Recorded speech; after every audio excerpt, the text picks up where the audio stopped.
Welcome, Carm Capriato, the Service Aftermarkets Podcast Pioneer, with the gold standard of aftermarket business podcasts. Join me for Aftermarket Insights as we advance the aftermarket. And as always, know that you'll learn just one thing. Find us on your favorite podcast listening app and remarkableresults.biz or on my YouTube channel. Hey, everybody, it's Carm Capriato at MACS 2025, the 45th year at the Mobile Air Climate Systems event. This is my second year here with the studio. Honored to be here again. I'm learning so much. And if you're not here and you didn't come by this place, shame on you, because there's so much to learn. Before I get into my guests, and this is a really important episode because there's been a changing of the guard here at MACS as far as their association is concerned, I want to thank our great sponsors. Did you know that NAPA Tracks has on-site training and support 6 days a week? Imagine that. It all starts when a local representative meets with you to learn about your business and how you run it. Wow, they care. Find NAPA Tracks on the web at napatracs.com. And are you ready to optimize training? Do it with today's class. Roll out a training plan for your automotive shop in just 5 minutes daily. It's too much fun, by the way. Boost knowledge, retention, and improve team performance. There's even gamification. Start seeing results today. Join your peers at todaysclass.com. Hey, if you're watching on YouTube, please subscribe, give the video a thumbs up, and thanks. Hey, we're back here. Thanks so much to Donnie Cipher at NASDAQ for having us out here and sponsoring these great podcasts that we're recording here. Hey, I also want to thank Honeywell and Cora for having us here at the 45th Annual MACS Conference here in Orlando. Great people, and we appreciate them sponsoring us to be here. I happen to be with Andy Fiffick. Hi, Andy. I was going to introduce you as the chairman, but I have to, right now, as of this moment, the past chairman? I'm chairman through this weekend. Oh, through this weekend. Through this weekend. Then you're the current chairman of the board of MACS. Yeah, I've been since 2008. Wow. Been a long run. You must have been doing a really good job. Was he doing a really good job? He was doing a good job. Yeah, yeah. So he said good, not really good. You notice that? My bad. A really good job. By the way, the guy to my right is the new one. It's just, you had to kick him out kicking and screaming, right? Oh, no, he's done a great job. He really has. He's brought the association through a lot. So. It's, in 2008, as you know, that was the big housing crash. Oh, wow, yeah. And we've come a long way since then. I remember it was my first time as chairman of the board. We had our training event trade show back then in Dallas. It was the first time we ever went to Dallas, and nobody showed up. It was a disaster. It really was. We had a food and beverage commitment that we were $30,000 short of fulfilling. We are about 500 rooms short of fulfilling our commitment. So on the last day, our treasurer was coming up to me basically saying, hey, we were way underspent on the money. So we decided to throw a wrap-up party for the first time ever. And it was just like, I'm like, spend all the money you can on this wrap-up party. And we just kept this wrap-up party going and going and going. We're bringing out lobster and crab legs. And I just kept going around, hey, keep it going another hour. Open the bar. Keep it going. We had more drunk people crawling around, and that at the end we had to write a check for $110,000 Oh my God. for a room block we did not use and for food that we never ate because nobody came right after the housing crash. So you were trying to use up to your budget. We were trying to use our budget up and the best we could, and we still had to write a check. So my first year as chairman of the board, we lost money big time. Wow. And it really was a bad taste. And they kept you on, huh? Yeah, they voted me back for 15 more years in a row. Damn. And driving here yesterday, I got down here a few days early to visit some friends in the Sarasota area, and I'm going, I think we need a changing of the guard, and it was just time. And so last night's board meeting, I literally, when it came time for nominations, I raised my hand and said, it's been a great run, 16 years, but I'd rather not be nominated, let somebody else take a chance. And the board voted Aaron in. So then the board went on to vote in a full brand new executive committee. So we have a new treasurer, new vice chairman, and a new secretary. So we got a complete brand new panel. And as you know, we lost Elvis, our president, a few years ago. And we got Megan Cappy came in as our new executive director. We had Peter Cole come in to fill the president role for a couple years. Mm-hmm. So we got a brand new whole group of people managing MACS. younger, brighter, more energetic than us older folks, So I think it was the right time for me to step back. I'll be acting as past chairman as long as Aaron's in his position. Yeah. So I'll be the old historian here hanging out. You could be past chairman for 15 years. It could very well be a Look at- You never at- know, look but at- I don't think so. Yeah. So we're excited about the opportunities, and having Andy around is really invaluable as we go through all these changes. So Yeah. But the industry's changed. Everything's changing. I just thought it was the right time for me to step aside and let somebody else start running with the baton. Let me finish my official introduction of you. Also, the CEO of Rad Air, 10 locations franchise, Cleveland. Yes. Incredible business. Your associate Bill Snow is here. Yeah. Our 50th year this year. 50. Oh my God. Yeah, 50 We've years. been to your place. We've done shows. You've been a great contributor to the podcast. So thank you so much. Aaron Becker is the other person here who's in the frame, who's now the new chairman as of the end of the week, I guess, or End of this weekend. end of this weekend. yeah. Actually, he'll get sworn in tonight, but official duties doesn't start till the at the cocktail party. Yeah, I'd like to before. see you do that at the cocktail party. Well, it's right before the cocktail. Right okay. before the cocktail party. We'll have the membership meetings this afternoon after the training, Right. and then the cocktail party. And then all right. Yeah, so you will be. There's no excuse. Well, I had a couple of cocktails. I said yes. I can't believe I did that. Yeah. Yeah, well, that's what happened to begin with. AirSept, the president of AirSept. I've known about your company for years and years and years. You make such amazing products. You are a leading supplier of HVAC solutions. In fact, you just told me that you're going away more from thermal management. Did you just tell me that? It's still thermal management, but we've branched out into other industries.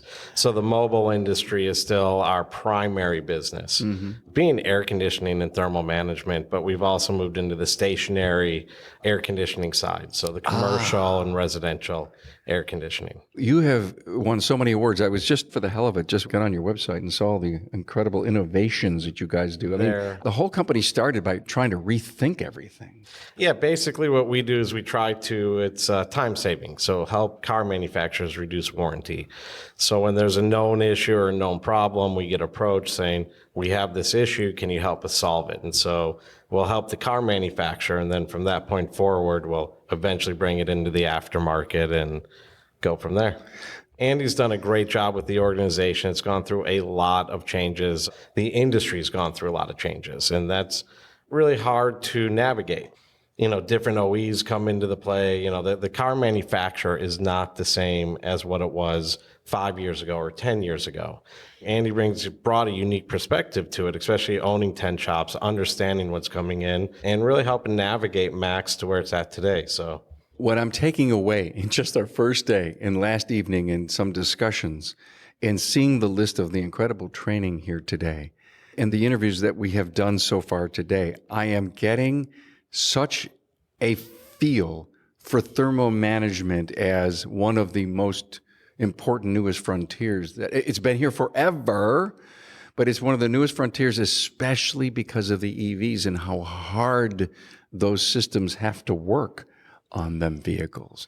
If there was anything to do with job security for any technical specialist in the field who happens to have thermal management as a sideline or a love, I think they can go anywhere in our industry. Yeah, it used to be you had a heater and the radiator was kind of tied together, and you had a separate air conditioner. Then we brought in, the hybrids, which then you kind of merged a little bit. The heat worked along with that, but then you had a separate heating unit to maybe heat the battery. And then you had a separate air conditioner to maybe cool the batteries. And then those kind of merged together, and now it's all connected together. So you got thermal management of not only the passenger, not only the engine, but then you have the inverters, the converters, and then the batteries. And now you got the electric motors tied into that. So you got thermal management of everything that all ties together, and all the electronics that control all that. It's thermal management of everything, including the passengers. It's not one or the other anymore. It's everything. Yeah, well, air conditioning used to be a luxury. It used to be nice. And if your air conditioner went out, you have 150,000 miles on your car, you simply rolled the window down. Especially in Buffalo. Yeah. But now, if your air conditioning goes out, you can't drive your car. You have to park it on the side of the road. Because it controls the heat, it cools components within the vehicle. So It's a necessity. It's a necessary part of the vehicle, not a luxury part of the vehicle. I want to take back what I just said a few minutes ago, because when I think about the technology specialists that are out there, if you will, the DIAG guys, they're deep in the entire networks and diagnosis of the vehicle. If they don't know thermal management, they're probably going to be stuck somewhere. Oh, yeah. So the technology specialist, it's almost like, oh, yeah, I know the CAN buses. I'm a thermal management guy. It's almost like another credential that can be added to their long list of being A at something or top dog. You're going to have to know it all. It's all integrated together now. Let me ask a question about your 10 shops. Do you have anybody on payroll that is a thermal management specialist, or do some of your top guys know that side of the business well? We have one or two top guys that know it all at each shop. Know it all, okay. Yeah, because you have to. Because what's going to affect, you got to cool the transmission. Yeah. You know, some cars you're cooling the differentials. Everything is tied together today. There's not one thing that only affects one part of the car anymore, or vehicle, you know, because we're not just working on cars, you're working on multitude of vehicles. They're all different, but they're all the same anymore too, because everything's getting all tied together. When you look at the bus systems, they're all talking to everything. Yeah. And you have to be able to communicate with everything. One little nuance in one module could shut down everything else. So you have to be able to understand what's going on with the whole vehicle. So the technology specialist, it's not just because of thermal management, it's everything. It's everything today. And I guess that's the reason that if you are a technology specialist, say, quote, quote, in quotes, automotive, and you don't go to thermal management classes, you're doing yourself an injustice. You got to keep current. Like it's something as simple as doing a brake job. If you don't know how to reset the parking brake, you can't do the brake job. And I mean, brakes is probably one of the simplest things we do. And the same with oil changes. Yeah. Hey, Carm here, and I hope to see you at the 22nd Annual TST Big Event, Saturday, March 29th, 2025. This very comprehensive one-day seminar will feature trainers Bill Weaver from NAPA Autotech Training, Josh Weaver from Dorman Training, and Eric Ziegler from WTI. This all-day event will be at the Westchester Marriott in Tarryton, New York. Sign up at tstseminars.org. I'll be there, and I'm going to present the keynote, The Rise of the Mechanical and Technology Specialist. Great education, breakfast and lunch, and a ton of learning. tstseminars.org, Saturday, March 29th, 2025. Hey, let's face it. Your shop management system is the single most important tool in your shop, period.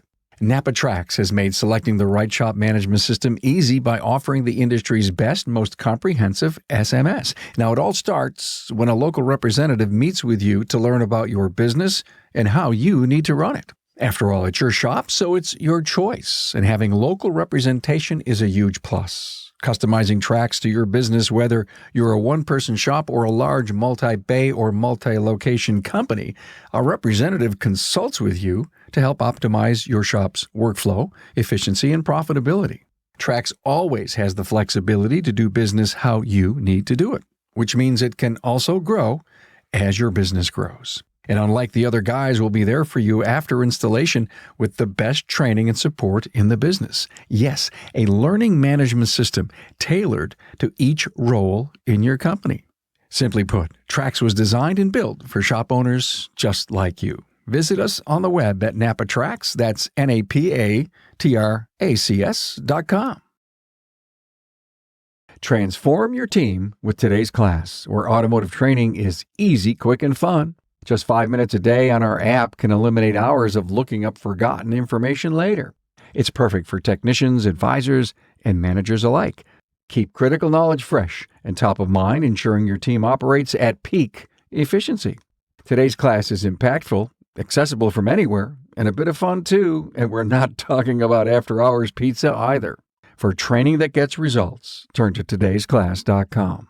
Aaron, when I look at you and what I know about your company, It's got to be one of the most exciting jobs because you're always forward thinking, aren't you? You're always looking for new things, new innovative ways to do things. We enjoy what we do. We have a good group of engineers. They're hands-on people. Our team, we sit around. It's normal for us to sit around late at night talking about how to solve issues, or everybody meets back up at the end of the day and we kind of take a look at, as we're trying to develop a new part, how to make it better, how to make it easier, what to do, how to incorporate it, I guess, into today's vehicles, or how to work with it within today's vehicles.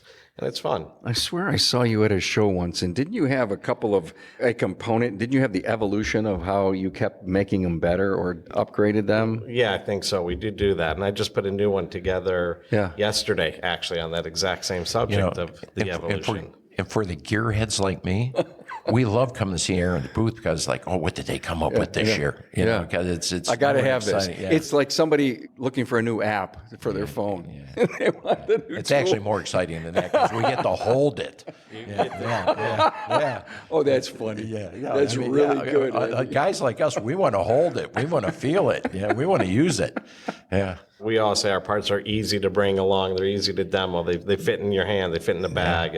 We don't make big pieces of equipment. So it's entertaining to see. It's a great opportunity that was presented at AirSept. And I've been doing this now for close to 37 years. Wow. So it's been a while, but it's great to see the evolution of our products and our people and the people that have grown up at AirSept also. So it's a lot of fun.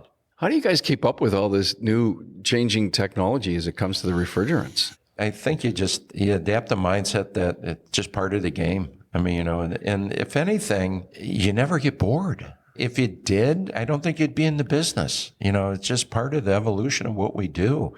I always, when I talk to the younger kids that's coming in our industry, I said, I was very lucky when I got into industry. I've been doing this 50 years. I had my 50th high school reunion last year, which just blew my mind. I mean, I'm going, oh my God. I remember my dad went to his 50th high school reunion. I'm thinking, oh my God, that's like really, really old. And here I am, I'm going to my 50th high school reunion. Yeah. We're celebrating our 50th year in business. But when I got into repairing cars, it was all drum brakes, points and condensers, chokes and carburetors. Yeah. And it didn't matter if you had a Pontiac, a Buick, a Ford, or a Dodge, whatever. It was all the same. You didn't have to be brilliant to work on a car. I mean, they were all the same. Were you excited to see the change in technology? You know what? I think I was, because everybody did it different. And then, then emission controls came on, and it was the Wild West because everybody did it different. And I remember the Hondas were the worst because Honda, they controlled everything by vacuum. And there was 1 million black vacuum hoses under the hood, and they didn't identify them in any way. So we'd have to go in there. Anytime you do a head gasket, you had to go in there. We'd put white dots. Okay, this hose gets 3 dots and 3 dots over here, so we know where to reconnect, and 2 dots and 1 dot. They drove us crazy. And then, Ford came out with their version, and Chrysler had their lean burn system. We had to learn all that stuff. And it was very difficult because they all did it different and nobody told you how it worked. We didn't have all that stuff. Now it's kind of come full circle where we have all the technology and they kind of all work the same. We use all the same kind of computers to diagnose them. And they all work pretty much the same. So it's come real full circle, but it's way more complex, and we have to use all kind of fast scopes to track all this stuff. I remember we hired a guy to come in when we first looked at doing direct injection, and the guy's looking at, see that scope, see that cloud right there? What is that? Oh, that's the cold air coming into the cylinder. And all it was a shading on the scope. He's mapping the cold air entering the cylinder by the discoloration on the scope. And we're looking at mapping things like the timing of how fast the cylinder speeds up tells us how well the injector is firing. I mean, the complexity in what we do today, but that's exciting. Yeah. It's things that keeps us going. And the guys that really get excited about it, that's the guys that's getting it. That's the guys that we want working for us. That's the guys that really you want in your shop, so. That's a great message, by the way. Yeah, so, If people are excited about something new. Yeah, that's the ones you want. Retain them. And that's part of the culture. My partner, Bill, is going to give a talk about that kind of culture here on Saturday. Yeah. Bill Snow. You want people to capture technology, to embrace technology. And those are the people that will continue to grow and continue to be with you and really do well at their job. It's understanding technology. I mean, you have to every single day. Do you see the people that work for you in these brainstorming sessions at the end of the day? Do you see some of them that are so geeked out that they help you the most? Yeah, I mean, utilizing the information around you is really important. I mean, one thing at our company that we've embraced is AI, and we use it. It's part of my every single day of my life, and we've done it before. It's now, automatically installed if you any of the Microsoft or Google or whatever, but we use it for almost every single thing we do. And it's just ingrained in our culture now. And the people who don't use it, they fall behind at our company. What do you use it for? Help me understand. Ordering lunch, maybe? Ordering lunch. Because my thought was, this just hit me, Aaron. I don't mean to interrupt you, but AI, listen, I had a Chinese Monday. I had a sub on Tuesday. We made a mistake, had McDonald's on Wednesday. What should I have for lunch today? There you go. They will help you. And what did it tell you? I have never tried it, but I will. Pizza today. There you go. There you go. We run names through it. We all sat around the other night trying to come up with, we're naming a new product, and we ran names through AI, just playing around with it. Drawings, we'll put drawings in it, obviously not our super confidential drawings, but drawings into AI if we're comparing something, like, and pull out a comparison. And what used to be, just a quick upload in seconds, you get these comparisons. We'll show you every CAD software that can do it, and you upload it. But we're talking basic stuff. We use it. We run everything. I mean, ads through it. We do a lot with it. And our whole team embraces it. It doesn't replace anybody. It helps people get better at what they do. Just like the technology, thermal imaging, when thermal imaging came out in the vehicles, what part's cold, what part's hot, how, temperature readings, whatever it may be, that you use for fixing and diagnosing cars or repairing cars. It's the same thing. It's just one more tool to capture, just like Google used to be. And you said, I say Google, search engines, where you'd use a search engine to look something up. Now you have different AI platforms. Use AI in the business at all, Andy? Not particularly for us. I mean, we're hands-on kind of stuff, so we're dealing with the vehicle. Yeah. Now, search tools, sure. Yeah. We've done shows on using AI for taking technology specialists or anyone who may have done a digital vehicle inspection and taking what they wrote and put it into AI and get it cleaned up and clarified before it gets out to the customer. I can see where you could do that. Yeah. But, yeah. The language cleanup. Wow. Haven't done that one yet. Well, I've heard guys talk about it and said we use it every day. We clean up the things that we think we're good at writing in the face of the customer, in the face of the client. What's going to be new for Matt? I mean, I know if I was interviewing you and says, well, Aaron, what's new for MACS next year? Do you have anything you could share with us? A new location. So we will be in New Orleans next year. So okay. That is new. There's a lot of changes coming along within the industry. Mm-hmm. It's MACS's job to bring that information out to the people, to be that resource to people. And Andy's started it. Well, the MACS has started for a resource. And when I came on to MACS, I mean, we've been a member for a very long time. And when I started on the board of MACS, one of the questions that I had and one of the questions that I was asking everybody is, why are you a MACS member? What does MACS mean to you? What does it bring to you? Why do you decide to come to these shows? Why are you a part of it? Where are you going with it? What's the challenges that it brings, and what's the challenges it's solving for you? And that's kind of, Andy's done a good job of everything's been moving forward, the association is really doing well, and just really take over it and kind of bring in newer technologies. This year they're talking about the different refrigerants.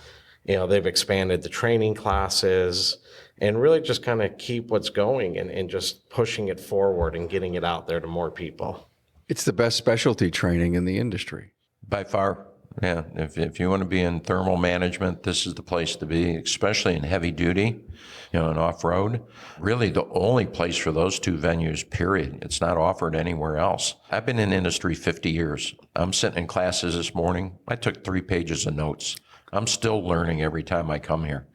And sometimes it's just a reminder of something you may have even forgotten along the way. Best practices and doing stuff. The technology is ever changing. And you listen to some of the instructors that's out there. I call them silver bullets. You get little tidbits you cannot get anywhere else. And for somebody like me with 10 shops, Bill Snow's here with me. Bill's doing exactly the same thing in a separate track of classes. Yeah. So we're going to go back with probably 5-6 hours worth of stuff to take back to our teams. There'll be 56 technicians that are going to get little tidbits of information they won't get anywhere else.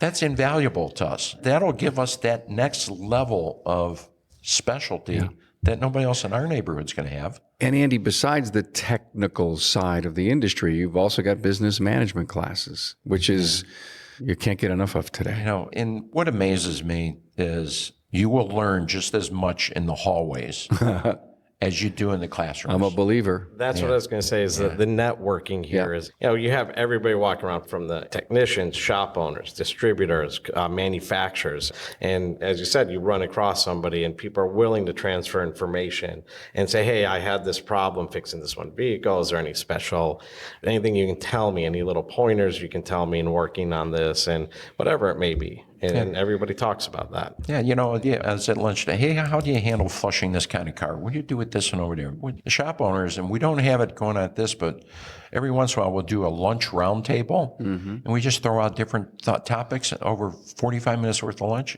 It's amazing how, number one, how many of us have exactly the same problem we're trying to solve. And then number two, how close we are to solving it. And you'll get it solved at those roundtables.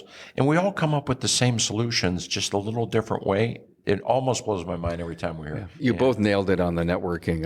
It's one of the most invaluable parts of any conference, but you have to make it work. You cannot sit in a corner during a break. You have to bring business cards to pass. You need to introduce yourself to the person to your left or your right. If you see a group discussion in the hallway during a break, go up and say, hi guys, you mind if I just listen in? You cannot be bashful because the uptake, the learning curve you get, to your point. Absolutely. You could be running the most successful shop you think in the country. Hey, I'm doing great. Things are awesome, all that. You don't know what you don't know. You just simply don't know it. And I guarantee if you come to one of these kind of events, and I'm not just saying come to our event, but you got vision, you got all kind of different events going around, you will surprise yourself how much you will learn just walking in the door. Walking through the airport, running into somebody, going to lunch with somebody. Yeah. It's an amazing how much more is out there that you just don't know. Listen to the Carmen's podcast. There's so much to learn out there that you just don't know what you don't know. I'll write the check later. I mean, MACS gives great networking opportunities. And as Andy said, there's plenty of other regional associations and local places, but it's a matter of the networking that comes together. And that is it's such an important part of whatever industry you're in, to learn about other people and what their issues are experiencing and just learn about other people in general. And for myself, I find, when you're in the grind, you're back home. That's a great word. When you're in the grind, your mind's not open. You're not open to learning. You have to give yourself that opportunity to do something like this once in a while and take that break to be able to go, let's learn something. Let's do something. I think I ran you in the hallway and I said, I'm going down the hall to learn something. Yeah. I mean, you got to take that opportunity, go sit down, relax, and go, I'm going to do something. I go take 2 notebooks worth of stuff to take back to my team. Guarantee you that there's 100 people listening to this right now that said, I'm going to go to MACS this year, and they didn't. And there's a way, I'm not sure what it is, I'm not an expert enough, how to be proactive on an idea. And, we could do shows on this, and hell, you can hire a consultant to help you take the ideas or the dreams that you have, the things that you want to do in life, and actually make them happen. And people want to go to all these conferences, and they say, I got to get better, I got to learn something more, I can't wait to go and network. And there's 100 people in the sound of my voice that should be here, and they're not. It's not only that, your parts stores offer the lunch and learn things. You got a lot of your parts companies, they'll do the after hours quick little, hey, we'll talk about turbochargers, come next Thursday evening, and they don't show up. You got to put that value on that little training. It takes a few hours, one night a month, but you stay in the mix and you keep the learning going. We can talk about why this happens for hours. And I don't want to open up a can of worms, but we're hearing so much from the street that time crunch, tiny families that require all the stuff that's going on and both parents having to be involved, that it's very difficult to get some of our specialists into the seats. But if there's a training culture inside the business, okay, that we need to all together, each individual has to have 80 hours this year. We'll pay you a bonus based on it as part of your year-end Christmas thing.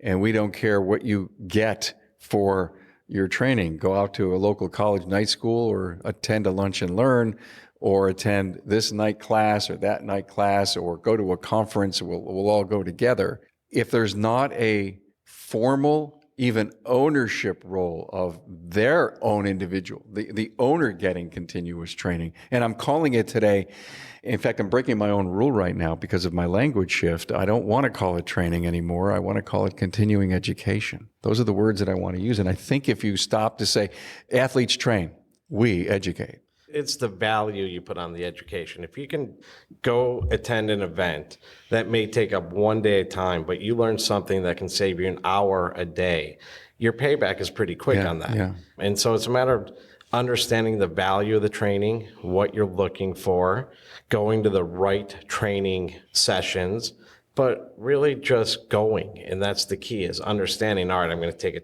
a day that I don't have. None of us have time. We're all busy.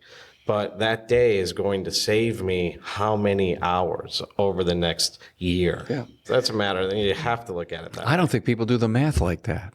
No, they don't. You know, it's all about work-life balance. But Yeah. it really starts at the top, as I think what you're alluding to. I see so many times where the ownership group of the shop, the dealership, whatever, you got to go to this training, but they don't show up. Yeah. If I'm sending my group to the training, my butt's there too. Because, you know, if it's good for the goose, it's good for the gander. I make sure they know I'm going to be there, because if I expect them to be there, I'm going to be there too. Yeah. So you got to do that. And then you got to, I think the other word you're throwing out is the value in it. Here's why it's important for us to do that. And I think if you set that culture expectation and the owner conveys that it's important to me, it's important to you, it's important to that. And that gets part of their performance reviews and part of their pay structure. There you go. Then it has to be part of the culture. You're expected to do, the training. I just love where this went. I just want to thank you both for being here. And I guess the encouragement is join the MACS organization and get your butt to MACS in New Orleans next year, right? Yes. Wow, cool. And congratulations to Aaron Becker, the new chairman, as of when? The big gala Saturday night thing? There's no big gala. Oh, okay. He'll get sworn in tonight. He's official tonight, but he'll take over the duties as of Congrats as to you of and Saturday. for all those 16 years that you put in as the lead chairman. Yeah. Wow. Absolutely. I mean, Andy's done a great job. And I know I repeated it in the beginning, but thank you for running the association and bringing it to where it is today. It's a dedication that is voluntary. I mean, and he's volunteered his time because, once again, seeing the value of the organization. Yeah, it's a great group. It's an honor actually to be part of it. Andy Fiffick, Aaron Becker, thanks for being here. Thank you. Thank you.